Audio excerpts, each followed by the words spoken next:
Halo, Assalamualaikum warahmatullahi wabarakatuh. Saya Mega Lugita, mahasiswa dari Universitas Sriwijaya, Fakultas Keguruan dan Ilmu Pendidikan, jurusan Pendidikan Luar Sekolah. Pada kesempatan kali ini, saya akan membahas mengenai inovasi wisata pelancu yang berada di Desa Ulak Pandan dan akan memperlihatkan kepada teman-teman sekalian mengenai hasil video wawancara yang saya lakukan bersama dengan Ibu Eliawati SPD, selaku Kadus atau Kepala Dusun 3 Desa Ulak Pandan, yang merupakan seorang inovator bersama dengan Bapak Susiawan Rama yang berperan aktif dalam mendirikan inovasi wisata pelancu yang berada di Desa Ulak Pandan ini. Sebelumnya, mari kita mengenal wisata pelancu.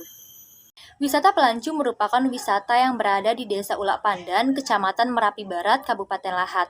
Inovasi wisata pelancu itu sendiri didirikan oleh Bapak Susiawan Rama selaku mantan Kepala Desa Ulak Pandan dan dibantu juga dengan beberapa perangkat desa lainnya, salah satunya yaitu Ibu Eliawati SPD selaku Kadus atau Kepala Dusun 3 Desa Ulak Pandan. Pendirian inovasi wisata pelancu itu sendiri yaitu dengan memanfaatkan sumber daya alam yang ada di Kabupaten Lahat, khususnya di Desa Ulak Pandan. Pemandangan yang disediakan di wisata pelancu yaitu di mana berhadapan langsung dengan Bukit Jempol yang merupakan ikon dari Kabupaten Lahat itu sendiri dan juga dikelilingi oleh Sungai Lematang dan dikelilingi oleh hutan yang masih asri. Baiklah, langsung saja ke video wawancaranya. Assalamualaikum Ibu. Waalaikumsalam. Perkenalkan Bu, sebelumnya saya Mega Lugita dari mahasiswa Universitas Sriwijaya, Fakultas Keguruan dan Ilmu Pendidikan, jurusan Pendidikan Luar Sekolah. Jadi mohon izin sebelumnya Ibu, apakah Ibu bersedia untuk Mega wawancarai? Insya Allah kalau bisa. Ya Bu. Jadi untuk topik bahasannya itu terkait wisata pelancu Bu, yang ada di Desa Ulak Pandan. Baiklah, sebelumnya mohon izin Ibu untuk memperkenalkan diri sebelumnya terkait nama dan jabatan Ibu selaku perangkat desa di Desa Ulak Pandan. Silakan Ibu. Oh, nama Ibu Eliawati, SPD. Sekarang lagi berjabatan Kadus 3. Ya, hanya itu semasa jabatan baru 1 tahun lebih kurang. Baiklah. Baiklah Ibu, langsung saja ke pertanyaan yang pertama, yaitu tentang wisata pelancu Bu. Jadi untuk wisata pelancu itu sendiri siapa pihak yang mendirikannya Bu? Pihak yang mendirikan wisata pelancu itu? Waktu itu yang mendirikan Susiawan Rama, mantan Kades lama itu. Jadi yang mendirikannya dari pihak kepala desa ya Bu? Iya. Jadi untuk masyarakatnya itu tidak terkait Bu? Maksudnya yang mendirikannya itu hanya kepala desa saja? Nggak ikut terkait, waktu itu kan dia masih menjabat kepala desa waktu itu. Seluruh yang tergabung di pemerintahan itu ikut serta Karang Taruna, masyarakat. Oke.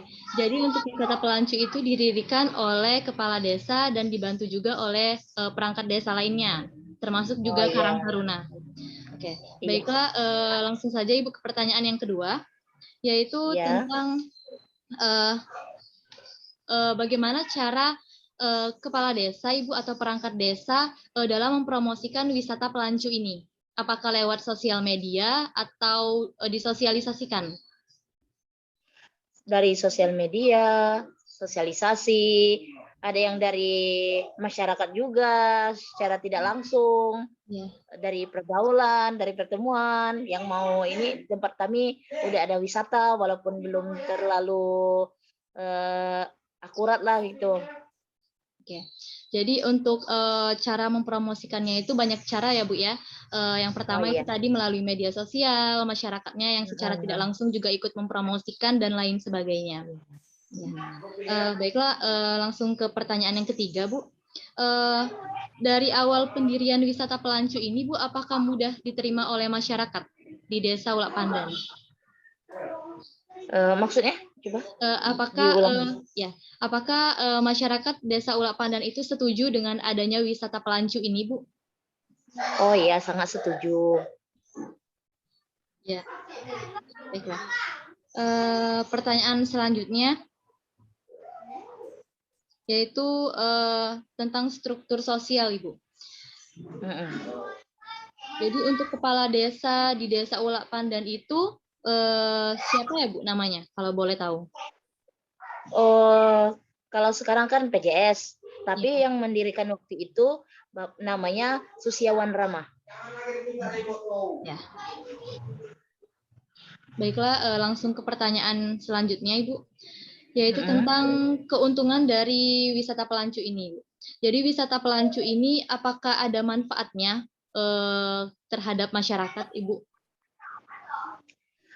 Kalau manfaat itu banyak sih. Satunya kalau dari air kan, waktu itu desa inovatif dari tempat pembuangan sampah menjadi tempat wisata, kan sampah itu kan hilang. Airnya itu jadi bersih, tertata rapi juga. Masyarakat kalau musim kemarau kan bisa menggunakan air sungai itu dengan baik. Untuk turunan waktu itu belum terlalu bagus. Setelah jadi wisata pelancu, fasilitasnya alhamdulillah sangat membaik.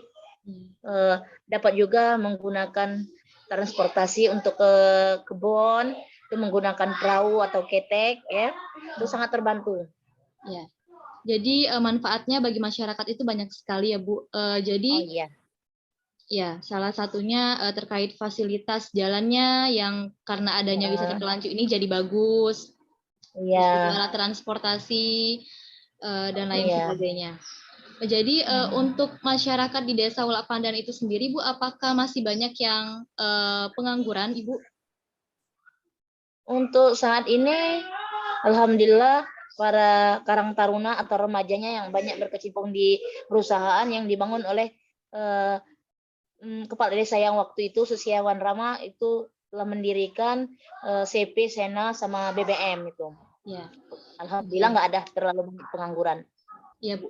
Jadi untuk di sekitaran wisata pelancu itu sendiri kan Bu banyak orang yang jualan ya Bu. Nah dari orang-orang yang jualan itu apakah dari masyarakat Ulak Pandan itu sendiri atau ada yang berasal dari luar daerah Bu?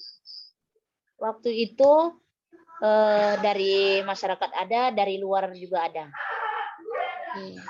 Dari luar Desa Ulak Pandan yang jual-jualan makanan yang kecil-kecil seperti jagung rebus kan dari desa lain datang ke wisata pelancu secara tidak langsung atau mengambil lapak, dia jualan di situ tapi tidak terlalu tiap hari. Waktu pengunjungnya ramai dia datang. Juga ada juga yang dari luar, dari Lahat ya, seperti es krim gitu, somai ada juga dari luar, tidak terlalu masyarakatnya sendiri di sini. Ya. Jadi Bu, kalau misalkan ada masyarakat yang mau jualan di sekitaran wisata pelancu itu, apakah harus bayar dulu Bu terlebih dahulu atau gratis? Enggak juga terlalu bayar dulu, tapi ada kepribadian masing-masing ya. Kalau itu kan pelancu ada yang jaga, itu ada yang kebersihan, ada yang jaga malam ya, takut ntar ada yang hilang jualan-jualan yang ditinggal di situ kan. Jadi sukarela itu enggak terlalu dibungut biaya, cuman ada yang pedagang itu sukarela dia mau ngasih atau enggak itu enggak juga terlalu dibebankan sama yang penjaga itu. Yang gajinya waktu itu dari Bapak Susiawan Rama. Oke.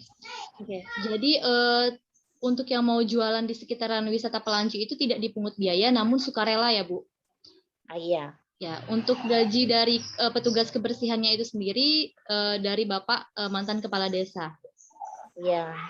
Kalau ada uang pengunjung kan, tandanya dari pengunjung luar. Kalau dari seputaran desa tetangga, enggak juga itu dipungut biaya untuk masuk ke wisata itu. Kalau dari luar itu untuk parkir motor 2.000, mobil 5.000. Nah, dari situ ada untuk yang bagi Karang Taruna yang untuk jaga portal itu dikasih gaji untuk yang jaga yang dari hasil itu. Ada juga uang pribadi mungkin dari Kades kan, dari Bapak Susiawan Rama waktu itu. Ya. terlalu Jadi dibebankan sama wisata itu. Iya, Bu. Ya. Jadi untuk wisatawan yang datang ke wisata Pelancu itu kan bayar karcis ya, Bu. Jadi untuk Iya. uang dari bayar karcis itu apakah digunakan untuk pembangunan, Bu, di Desa Ulak Pandan? Iya, ada juga untuk pembangunan, bangunan renovasi, mungkin ada untuk melengkapi wisata itu, untuk mempercantik, menambah-nambah pemandangan mungkin ya. Tapi waktu itu Ibu belum juga masuk pengurus ya, tapi sepengetahu saya sebagai masyarakat Desa Ulak Pandan waktu itu, pendapatan itu ya mungkin dibangunkan dari situ, untuk gaji karyawan situ, untuk jaga-jaga atau yang jaga portal atau yang jaga kebersihan, ya dari situ. Ya. Jadi untuk uang dari wisatawannya itu digunakan untuk membayar gaji dari petugasnya, terus juga untuk melakukan pembangunan di wisata itu sendiri. Iya. Jadi untuk pertanyaan selanjutnya, Ibu, yaitu tentang apakah wisata Pelancu ini dalam pelaksanaannya ada hambatan, Ibu? Masalah hambatan sih mungkin ada ya. Waktu itu mungkin hujan, terjadinya banjir, air pasang, jadi agak longsor gitu. Ya. Ada. Jadi hambatannya itu sering ke bencana alamnya ya, Bu. Kalau misalkan hujan, sering terjadi banjir, jadinya para wisatawan itu susah untuk datang ke wisata Pelancu itu. Iya.